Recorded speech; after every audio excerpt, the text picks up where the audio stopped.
Hey, everybody. Welcome back to the Move podcast, talking about the Tour de France Femmes avec Zwift. Talking about stage one. Of course, I'm joined. It's so nice to see y'all, by the way. Good to see you. It's a nice relief. I get sick of all these dudes up here all the time, with their earwax and stuff like this. That's y'all had to be here at the pre-show. If you haven't noticed, this year we got rid of those those ear things. Look like those big headphones, and we got these in-ear things, and Allie had a little issue with hers, and I won't name any names, but if y'all watch the men's tour, well, you probably know who sat over there in that seat. It's okay. I have a highlighter. Good to be back with y'all. Again, talking about stage one. Charlotta Cool. All right. Now, I know you folks at home might have been like, Charlotte Cool. No, Charlotta Cool with a K, which I think is a cool way to spell it. We'll talk about all the action, and we're going to preview this super interesting 2024 Tour de France Femmes avec Zwift, because it's interesting. It's an interesting route. But before we do, we'll do a little bit of business. What do you think, Allie? Yeah, I mean, I'm just really excited to see you guys. And thank you. And Mari being in the middle, being the prettiest one of the bunch. It's good to have her there, and she's also protecting us from each other. But you guys look great. As I say, the rose between two thorns. This is true. I'm trying to keep everyone safe here. Yes. But you did make me good coffee this morning, so thanks, Lance, for doing your duty there. But Here for you. I do think we all look pretty good. I mean, feeling good, looking good. Yep. So I did want to thank one of our big sponsors of the Mood podcast here, OneSkin, which you guys have heard, and I think all three of us definitely use it. Yep. And also I'm up here in altitude lately, so I don't know if you guys feel the dry skin that happens and like the cracking of, I don't know. Stuff. It's just, yeah. So OneSkin has this OS01 peptide, and it targets zombie cells. And JB had to explain to me what zombie cells are, but they're like cells that don't sound dying. good. Yeah. No, you don't want any of that. No, and they cause lines and wrinkles, and you don't have any lines and wrinkles anymore. So I think it's from the OneSkin. So it's scientifically proven to reverse skin's biological age at the cellular level. So we're staying timeless. What do you think, Mari? I think it's working really well. I love this whole collection. They have it for body, face, special eye cream. And it's been incredible for me to use. And Mari's always been very encouraging for me to take care of my skin. Well, it's super important. But one of the things that this year that I kind of fell in love with was the OneSkin body, because like I said, I've always cared about, taking care of the skin on my face, and the OneSkin for your face is amazing. But something I've noticed that people don't really fill you in on when you're younger is how your skin starts to get thinner on other parts of your body. And so I started using it this last year and have been super impressed. So another important one to make sure you're slathering on, Allie. Yes, thank you. I am using it, especially in my that knee, the part where your quad hits your knee. Oh. And your arms. Oh my gosh. Oh. It's great. So they have too much information, but you know what? We're in a sharing mood. So yeah, we are in a sharing mood. It's been a long time since we've all been together. And but they're, I'm still I'm very solar powered. So summer's still going. So they have a summer skincare essentials, from daily moisturizers to broad spectrum sunscreens for face and body.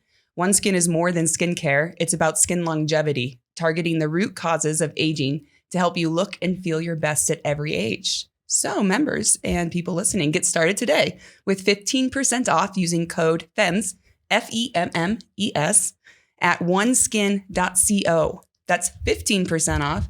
How's the smart kid from Plano doing over there with that math? I'm following this. 15%. Yeah. 15% at oneskin.co with the code THEMOVE. As summer heats up. No, the code FEM. Yeah. See the kid from Plano. Got you there. Yeah. Well, I'm excited because I'm on the move. As summer heats up, give your skin the UV protection, hydration, and cellular support it needs with OneSkin. It's time to expect more from your skincare routine, Lance. I love that. Also today brought to you by Honey Stinger. Most of y'all know I've been involved in this brand for so long. We've got some of the oat and honey bars right here. By the way, I got roped into doing the Leadville 100 last Saturday with my good friend Mike Freeze. I actually had a hell of a time. It was a long day. It was hard. But in all seriousness, I was, and I've said this a lot, the Stinger waffles, which we helped create, 15 years ago. What a race fuel. I was, it was a long hell of a day, but I felt fueled up. This was Had my pockets full of Stinger waffles. I was going between the salted caramel and the vanilla. And, for this old man, I never bonked. I never cramped. Ultimate race fuel. But you were actually complaining earlier that the waffles weren't here. But Bolch had to remind you that they're in the truck still from Leadville. They're still in the feed zone truck from Leadville. But you had a borderline temper tantrum. It was close. No, not at all. But Stinger's just crushing. Of course, based over in Steamboat Springs, been in business for a long time. And again, I think some of the ultimate race fuel, which so many of us are interested in these things, we know that nutrition and fueling has become a big part of the story of not just the women's peloton, but also the men's peloton. And it's made a real difference. So, also if it's something that you want to eat, if it tastes good and you like it, and and it's not like you're feeling like you have to fuel yourself. Right. You're like, oh my God, it's tasty, right? And for you parents out there, your kids always grabbing these chocolate chip cookies, give them a Stinger waffle. Yeah, they'll love it, I promise. Head on over to honeystinger.com/themove to check out all of their products, including my favorite, as I said, the waffle. Our listeners get 25% off your first order at honeystinger.com. Use the code THEMOVE. All right, the code is THEMOVE, honeystinger.com, and get yourself fueled. All right, let's talk about stage one. A bit of a surprise, right? Charlotte. Wait, can I do? How cool is that? Stage one. Oh, sorry. Wow. Oh, and you know what? I have had a little too much time off. Thank you, Colton. By the way, shout out to Happy Colton. Birthday. Had his 22nd birthday yesterday. Thank you, Colton, for that reminder. I'm off my game, but this is day one. We will be on point tomorrow. So for those who watched the men's tour, we had Alain. It feels a little weird having Alain back to announce the women's stages. So we have special guests all week, Mel Hincapie. So Mel, what did we do today? Stage one. Rotterdam to the Hague. Rotterdam to the Hague. I love the French lady pronouncing the Dutch towns, the Dutch cities. Anyways, but yeah, Charlotte cool. I thought what else was cool was what a start for Team DSM. They had the same start of the men's tour. Who expected a team like DSM to get both stage ones, which obviously means 2 yellow jerseys. Mm-hmm. Hell of a start for that team. Yeah, and you were saving that and you didn't. Yeah. So members heard that, but I was just like, oh, good point. That is incredible for Team DSM. It is. And something really interesting about Charlotte Cool is we all were talking about Lorena Wiebes, assuming she's the favorite, which she was 100%. She suffered a mechanical coming into the last 100 meters or so. And but Charlotte Cool's had a tough season. She's had over 19 wins in her professional career. She's a very good sprinter. So you're looking at winning stages at the Vuelta, to the UAE Tour, et cetera. But prior to Lorena Wiebes going to SD Works Pro Time, her lead out was Charlotte Cool. Wow. And I wonder how that's going over there. I mean, look, she had a... Well, I think when it happened, she actually beat Wiebes in a sprint in one of the first races that they did. But ever since then, it's been Wiebes kind of coming out on top on everything. So this was huge. And I mean, her name was out there somewhat. She was one of the favorites for a podium today, but not necessarily, coming through the win like that. Yeah, I had picked her when we were sitting at the house earlier that she was second to Wiebes. So, I mean, but she just won that sprint by a landslide. Mm-hmm. There was a lot of time. How do you think? Had a lot to. Oh yeah. I mean, what's that? The drop chain had. It was hard to really say they were, head to head in the actual when they were going. But I mean, she won that sprint in an amazing way. Yeah, it's cool. Yeah, mm-hmm. And gets a yellow jersey. Which is always and the other jersey. She has the points jersey, mm-hmm. Which she will, of course, will not wear tomorrow. But she's technically the owner of both of those. Which I found interesting, though. So something we can watch in later stages was Marianne Vos going for the intermediate sprint. Mm-hmm. So that means that's going to be one of her goals as much as stage wins, but also going for those intermediate, for the green jersey.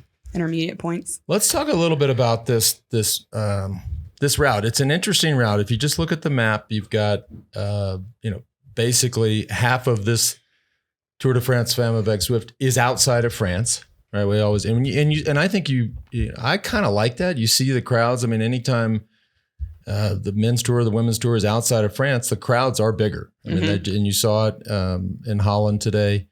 But there are 4 stages basically outside of, we do, I think 3 in Holland, a little bit in Belgium. And then finally on the finish of stage 4, we go back down to France. But it's an interesting, to me, if I just look at the route, right, you've got obviously these stages, which there's our route. Look at that. Yeah, you see it. But you're going to have these big crowds, but right away, tomorrow, a double day, like, I don't know. I do know. I can speak for every professional cyclist ever. I don't, men or woman, doesn't matter. We hate these. Terrible. They are terrible. Like, even if you just look at the stages and they're short and you think, well, what's the big, there's just something about, I mean, it's not like everybody agrees that the morning stage is a warm up, right? They're going to race. Yeah. And then you got to get it's to me, getting redressed and reshammied to do a time trial. I think they're the hardest. They're the hardest days. And I find it interesting that in the media, so much they're saying, oh, it's, a day that's not going to count for this and that. And, when I see it, I think, oh my God, they're going to race full on in the morning because it's a short stage and people think they have a chance. And then coming back and trying to put yourself together for a time trial in the afternoon is going to be difficult. Yeah, you're looking at that morning stage is 69.7 kilometers. So it's going to be borderline criterium. Right. Like that's 2 hours under. Yeah. And you finish and the legs are, toast because you finish hard and then you get straight in the bus or the car or they go back to the hotel and then you got to get warmed up again for a time trial. I haven't seen, I can remember doing these 20 years ago. Yeah. I haven't seen a double stage in a long time. I hated them. Oh, they're terrible.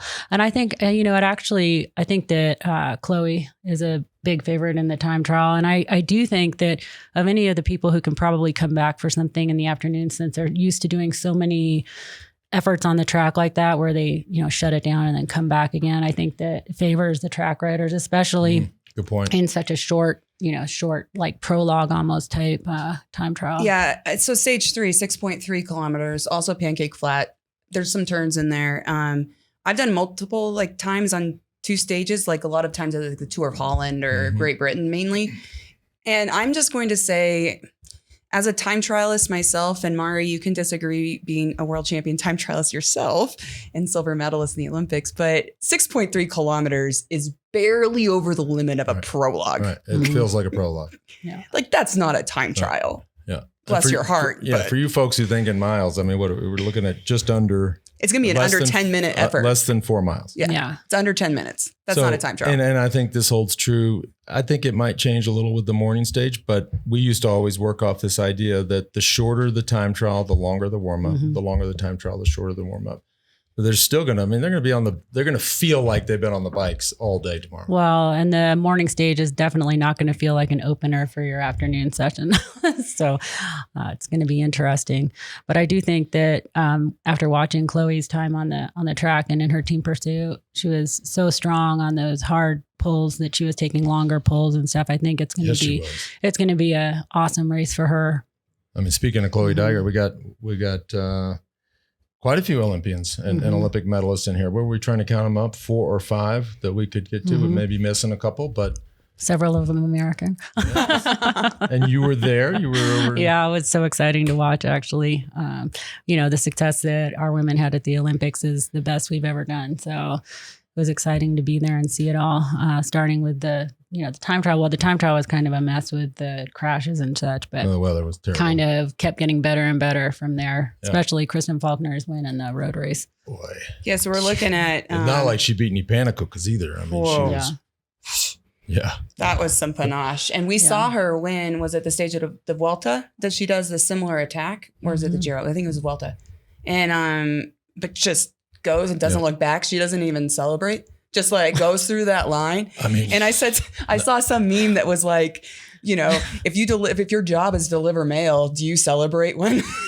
I don't know. I was watching, and not that we're getting off topic a little bit, but if you did watch the Olympic road race, men and women, you can't think of a better finishing straight. And I'm watching, I'm like, honey, please put, you have the Eiffel Tower, it's framed up. Yeah. Eiffel Tower, the Olympic rings. And she just cruised across the line like, what's up, y'all? Like, just another day. But after the Olympics before, when they weren't sure who was off the front and there was all that chaos and stuff without the radios. Yep. I mean, I think she just wanted to get it done and wasn't thinking about, anything else. I mean, hoping that it was her, but not 100% sure. Especially, I mean, when Voss and Kopecky looked at each other, I was just like, oh my God. See you in the douches. Incredible. Total see you in the douches moment. See you in the douches. Yeah. So we're looking at, we could do American riders and then our Olympic medalists. So four Americans. Mm-hmm. Yep. And by the way, there's like 12 Australians. I just want that to be known. Like there were a lot of Uzbekistan too, right? Well, we lost. We lost a few, but listen, I don't know. We'd have to go back and look at the data. Mm-hmm. I don't know how many listeners we usually have from Uzbekistan, but if anybody's listening, by the way, I don't even know where Uzbekistan is. I really don't. I could look it up, but we lost 4 Uzbekistan riders today out of 7. Mm-hmm. So there's only 3 Uzbekis left. All right. You should know where it's Uzbekistan is if you raced for Astana like I did, but that's okay. I'm gonna leave that. No, that's Kazakhstan. Yeah, that's Kazakhstan. But when you race for Astana and it's like Russian, and all those countries. I raced for free. I didn't have any responsibilities to any stands. Okay. But to keep going on this route, it gets interesting, right? To me, and for those at home, if you want to wait and see who wins the tour, and you got limited time, wait to the end. Right? These last 3 days get nasty. Mm-hmm. Obviously, the final day ends on, I don't know, which I think is the Fenway Park of cycling. Finishes on Alpe d'Huez. I don't understand why the men's tour doesn't go there a lot more often. I think it's going to be a hell of a finish. Well, but it's I will all tell you, weighted towards the end. That is the last stage. The men's tour has done Alpe d'Huez 32 times. Yeah, that's not enough. Okay. This is the first time it has occurred in other races like Ardèche and things like that, but this is the first time it's happened in Tour de France Femmes of X-Swift. Yeah. But it 32 used times to for the men. In the previous editions of the Tour de France before they were like the most recent ones. So The relaunch. Yeah, the relaunch. Yeah, but I mean, it's going to be awesome. The crowds are going to be phenomenal. Yeah. But it's those last 3 days and if we're talking about, I mean, I asked y'all this morning just to get a gut check on. I mean, Demi Vollering is still the favorite, the overwhelming favorite, or the favorite. The favorite. I would say the overwhelming favorite. The overwhelming. Yeah. Okay. All right. Look, I was trying to be like not showing my favoritism. Well, I mean, I think if you look at the media and stuff, that would pretty much say who's the overwhelming favorite, right? But I mean, I think other things could possibly happen. Her team is a lot weaker without Marlon and Kopecky. It's a lot different scenario this year. Maybe the other teams try a little bit more to set things up in leading up to it. That's curious or surprised not to see Lotto Kopecky. I mean, a lot of times you would say you might skip an event like the Tour to prepare for the Olympics, but the Olympics Tour, I was like, I mean, why not? It's a week long. Like, I was surprised. I was surprised too. And I think especially her coming out with the bronze medal in the road race, being a little disappointed. And she was so great last year. Yeah. So, I mean, what are we, the world champion? I don't know. Interesting.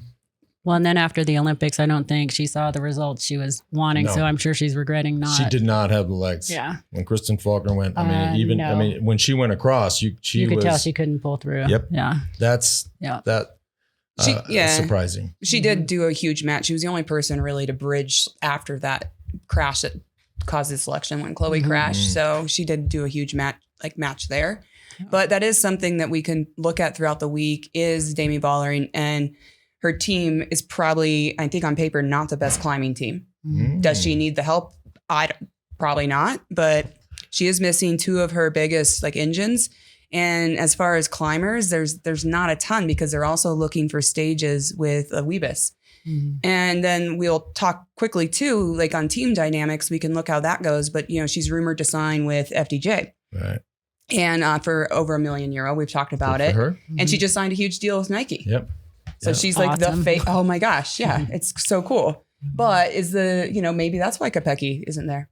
Yeah. I mean, that would be one of the things you could think of would be kind of the internal stuff going on. Do they not want to be together? Well, it's easy to Does she need climbing help? I mean, I'm looking at stage, the stage to Alpe d'Huez. Sorry, this is the stage to Le Grand Bornand. There's climbs all day long. Yeah. Right. This is 3,100 meters, almost 10,000 feet of climbing, over 166 kilometers. And these climbs are early. Mm-hmm. So does she need climbing help? Yeah, I think so. Alpe d'Huez, you got to go over the Glandon before, But it'll take other teams kind of all teaming up against her instead of it just being. Stage to Alpe d'Huez, 4,000 meters, almost just shy of 4,000 meters climbing. Mm-hmm. Hello, Vegas. No. Well, and then that guy today is one of the ones who's a pure climber who they're looking at for the last two stages, for those climbs. And I think she got lucky today without having a time penalty. I think they got lucky we were that they betting, were. Yeah, we were betting people. They would have docked her some time today. Let's do a little more business. All right, and then we'll keep talking about this and then, some other stuff. Today's show also brought to you by Roca. Rob and his crew down in our hometown of Austin, Texas, just making just sick shades, right? On the performance side, on the chillin' casual side, and Mari on the reading glasses side. I'm telling you this. I need to try a pair. Could not. I got to put them in every room in every house because I can't even see the light switches to know which thing to turn on. But they've completely changed the game. Unbelievably lightweight. You literally forget you're wearing them. The best optics on the market, period. Crystal clear, fog resistant, and scratch resistant, folks. They actually look totally badass. I saw a ton of them in Leadville. It was cool to see that out there. The Move listeners get 20% off. Just go to Roca, ROKA.com. Enter the code THEMOVE at checkout at Roca.com. Nice. Mari, wahoo. Wahoo. Is that do I get to do that now? Yeah, you go to it right now. Well, I don't know. We do like 2 and 2. Okay. You remember, did you ever watch Love Connection? No. You're too young. I didn't watch Love Connection. Love Connection with with Chuck Woolery. Remember Chuck Woolery? He was the host of Love Connection. And they'd try to pair up these people. I'm getting somewhere with this. It was like a game show, right? And this guy was cool. All right, this dude was really cool. Had a big old Rolex on. And every time they would go to commercial break, he would always, and he would do it down low. Right? He had this big Rollie on it. He goes, "We'll be back in 2 and 2." Just like, so y'all, if you're watching 2 and 2, because the commercial was 2 minutes and 2 seconds. So we're going to do these ads 2 and 2. Okay. That's my point. Oh, okay. Can I just say wahoo? We need to get Chuck Woolery rocking the Wahoo computers and the trainers and everything and the speed play pedals. But yeah, Wahoo. What's up with Wahoo? Well, I mean, I think, Lance, you and I disagree at times, hence Mari is the moderator here, but we agree on a lot of things, and especially on Wahoo, on GPS computers and speed play pedals. I actually you've been on Speedplay for a while. 12 years. I'm longer than you on Speedplay. I know. Girl. Since 2009, I have ridden Speedplay's pedals. So from bike computers to pedals, Wahoo bike computers are proven in the Peloton. They're used by so many of the World Tour teams.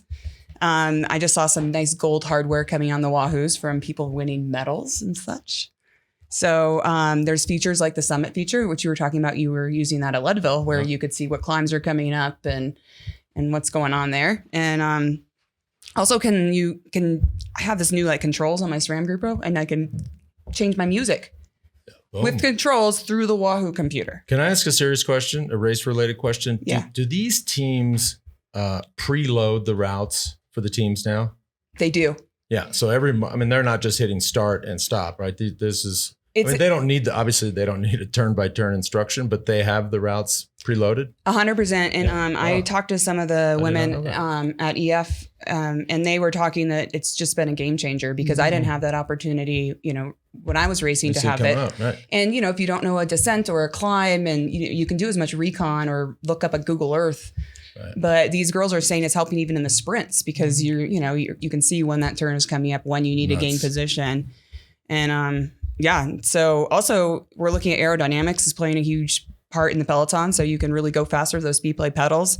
Speedplay Aero is proven to save you time and increase power on your longest rides. I don't know. I love those pedals. Yep. So Wahoo cycling products are trusted by the Pro Peloton. We see Wahoo's Element Bolt GPS bike computer on the handlebars of World Tour teams. Now you can save 20% on select full price products by using the coupon code THEMOVE2024 at checkout. During the tour, go to wahoofitness.com/TheMove and enter TheMove2024 to save 20%. Wahoo. Wahoo! Oh, sorry, I've been waiting for that.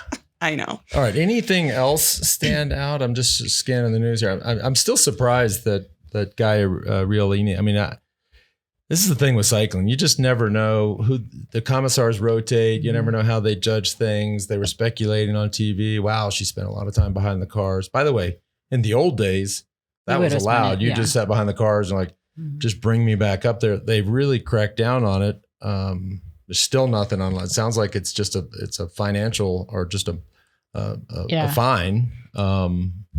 And no time. Because she would have, it would have been terrible. It would have been really bad for her to get a time penalty right now. Or, I mean, I even heard someone saying they can get kicked out of a race for sitting behind the car for too long. And I mean, you would think on the first stage that would just not, especially for their GC leader. Yeah, that would have definitely been bad. I did have a couple of fun stats I wanted to talk about, and then we can jump into riders to watch. But there are 20 riders under the age of 23, which I found interesting. That's the trend. Yep. And we have a couple riders of high caliber. This is their first time competing at the Tour de France Femmes avec Zwift. So Chloe Dygert, bronze medal in the time trial in the Olympics, gold in the team pursuit. And Blanca Voss, who was the unfortunate fourth place at the Olympic road race. So she's here, and we've talked about her on the show before.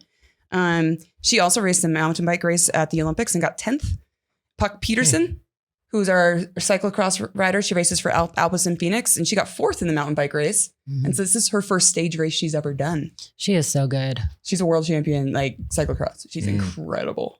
She's incredible on the mountain bike too. And I think she's so young, and seeing her come here for her first time is, awesome. Yeah. Ruth Edwards from Human Powered Health, American rider. And it's her first time? Yeah.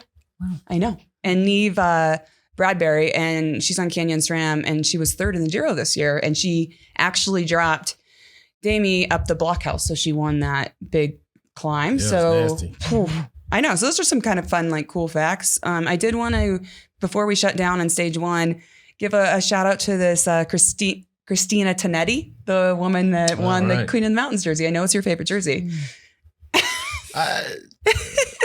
But they're a small continental team. They're the Basque team, the USKD team. And I thought that was really great because their team was pretty aggressive in the really early part of the race, trying to get someone in a break.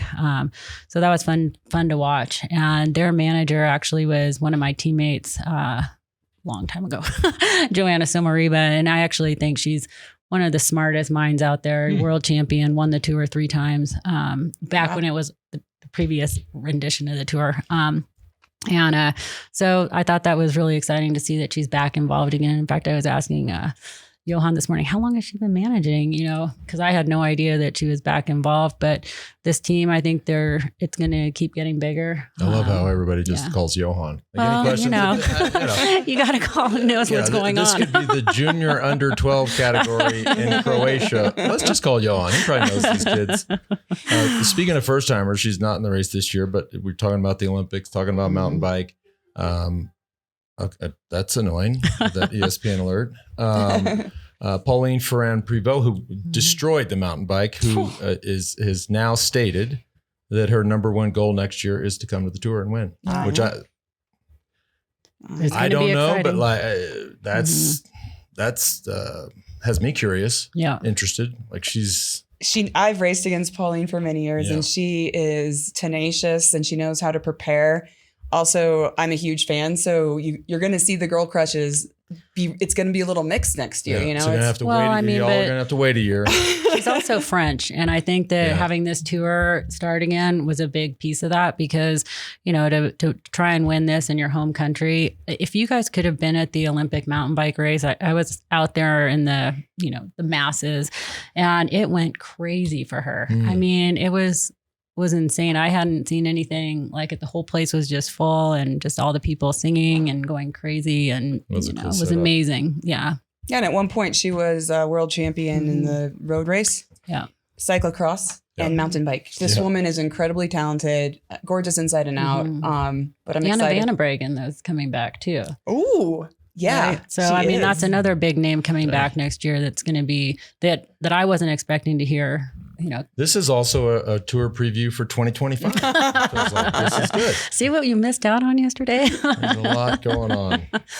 Anything else stand out on this route? I mean, again, I'm looking at the last few days are just, next weekend essentially is just is tough. So we're going to have to get through these northern stages and then Yeah, I think I guess what stands out too is just never know with wind, weather, things like that. It was warm out there today. It was over 90 degrees. And still, I do think it's bizarre we don't hit France until stage 5. But stage 4 and stage 5 are very Amstel Gold and Liège-Bastogne-Liège. So that's some And possibly rain. Right? Yep. Yeah. Always there. So that's a good opportunity for some classics riders. So that's when we can think about other riders that are looking for more of those stages.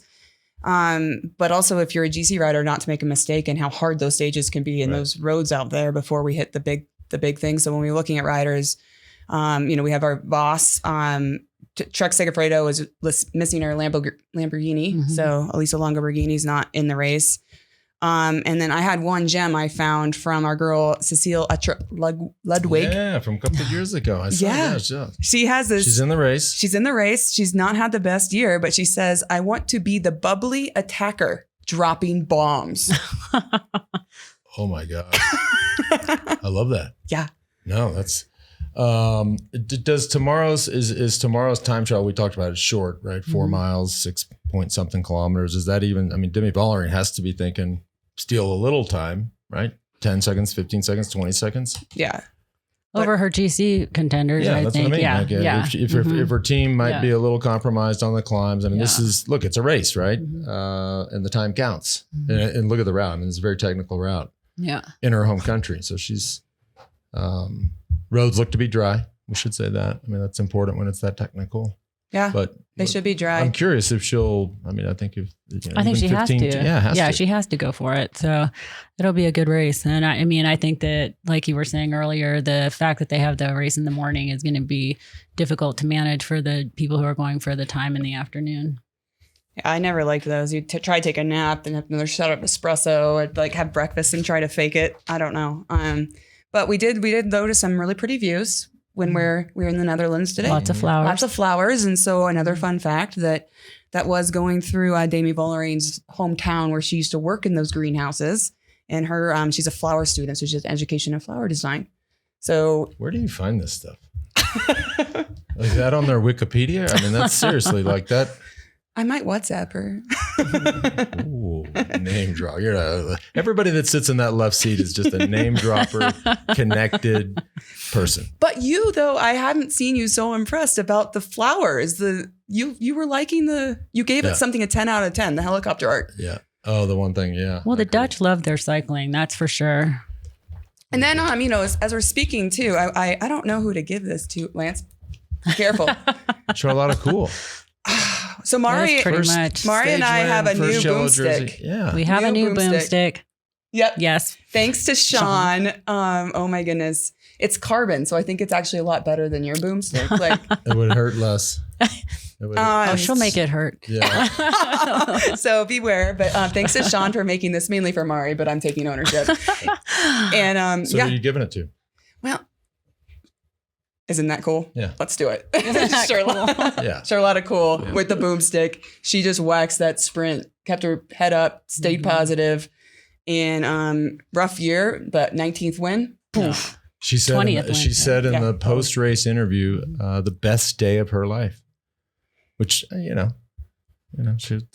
is a big damn deal. Well, we're happy for her too. Yeah. I loved the emotion celebrating, but seriously, the speed she came in, coming off of the SD Works lead out, Barbara was still up there and Barbara, sorry, she was my speed teammate. But woo, that speed. Mari, how does that make you feel when you look up there? It says 19. I know. I saw it too. I'm like, oh God. Well, at least she wasn't born over 2000. All that stuff on the graphics. And then you see that 1999 and I'm like, oh no. Well, at least she's born in the 1990s. I said that at your house earlier. I was like, at least she's in 1990s. Barely. Barely. I was born in the 1900s. Wow. Our second place finisher was born in 2003. But she's a 3-time Finnish national champion, Yeah, time trial and road race. Wearing the national champions jersey. Yeah. All right, before we get out of here, just a little shout out and a big thank you to Sir Bradley Wiggins. We dropped the episode of the forward with him just the other day. The feedback's been amazing. I thought the conversation was real and authentic. I loved having him on the show. I said it on when he was leaving the men's tour. I think he's one of the best in the business. And to have him sit, and we also, I think if you follow cycling, you know that he's just gone through some stuff. And so I thought he was wildly open and transparent and vulnerable when it came to talking about that. So just a couple of comments that some of the listeners have sent in, listeners or viewers. Dr. Chronic Dirty Dishes. Whoa. Where do they, by the way, Dr. Chronic Dirty Dishes. I feel like that's one of my children, right? That's Sir Bradley is the man. Best video yet. Brad should do the tour with you guys every year. I agree. At Colin Power, this is powerful stuff, guys. Phil Horn, 3293 says, one of the healthiest conversations I've ever heard. Good to see this. A person that has faced trauma and controversy needs to figure out how to move forward. Needing help is typical. Hard to do solo, especially for folks used to doing things on their own. That's right. Connor Gallagher says, very compelling interview. Brad has a very high Q, which I agree with, and is brilliant at articulating his story. Such a powerful show. So if you haven't listened to it or watched it, it's all out there. Apple Podcasts, Spotify, YouTube. Check it out. And by the way, I think Wiggins is either back in town or maybe just he keeps coming back to Aspen. So we sort of start the episode talking about Aspen and the history of its reverence for outlaws, which of course he is. And I haven't seen him, but I heard he's coming back again. Yeah, this is amazing. Yeah, I mean, I heard it within a week from my sources. And Sir Bradley, if you're listening, just give me a shout, man. I'm here, man. We should actually, if he comes back, it'd be fun to have him on. Yeah. He would love it. Let me tell you something. This guy pays it. He's like Johan. He knows. So we'll be texting him in between now too. just do a group chat with Johan and Sir Bradley. That's just like, the Svengali group chat, and he knows. It's amazing. Anyways, check it out if you haven't yet. Thanks for tuning in. This is just getting started, and oh no, are y'all no. Courtney put y'all up to this? We are just getting started. No, that's right. And we're gonna wear this hat one day. Hashtag watch the femme. This Zwift hat. But thanks for tuning in. We'll see you guys. Mari will be up very early. I'll be up very early watching it all. I fully admit I will not be up. I will wait for you to make me coffee. A coffee will be on. All right. All right. Thanks for tuning in, everybody. All right. Thanks. Bye. Bye.